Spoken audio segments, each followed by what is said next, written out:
បងប្អូនអើយនេះបងប្អូនណាអត់ដឹងខ្ញុំមកចែករំលែក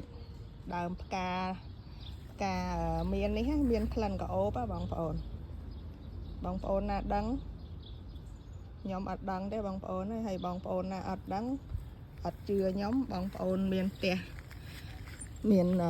នៅផ្ទះហ្នឹងមានដើមមានណាបងប្អូនទៅកាច់វាហាត់មើលធំក្លិនស្តៀងផ្កាចន្ទធូផ្កាម្លិះអញ្ចឹងអាពីរហ្នឹងធំហាត់វាស្រង់ក្លិនវាអត់ច្បាស់ដូចស្តៀងចន្ទធូហើយនឹងផ្កាម្លិះមិនដឹងទេចាចន្ទធូយើងនៅស្រុកខ្មែរសបោអាហ្នឹងថ្ងៃសិលឡើងគេកាត់ដាក់លក់ឲ្យយើងទិញយកមកដាក់ថ្ងៃសិលរៀបចំក្នុងផ្ទះអីណាសែនព្រះអង្គដាក់ជំនាញផ្ទះអីហ្នឹងខ្ញុំទៅមិនដឹងថ្ងៃនេះបានមកថត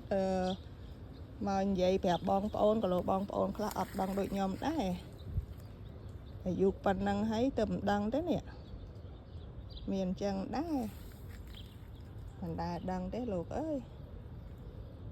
ដោយសារនៅផ្ទះនេះមានដើមហ្នឹងបានដឹងហើយគេនិយាយអត់ជឿទៀតណាធំស្តៀងផ្កាចន្ទធូផ្កាម្លិះតិចថាខ្ញុំនិយាយក៏ហៅបងប្អូនណាអត់ដែលដឹងទៅកាច់ផ្កាហ្នឹងហាត់មើលមិនបាច់កាច់ទេកុំឲ្យអស់ផ្កាខាតផ្លែគ្រាន់តែទាញវាមកហាត់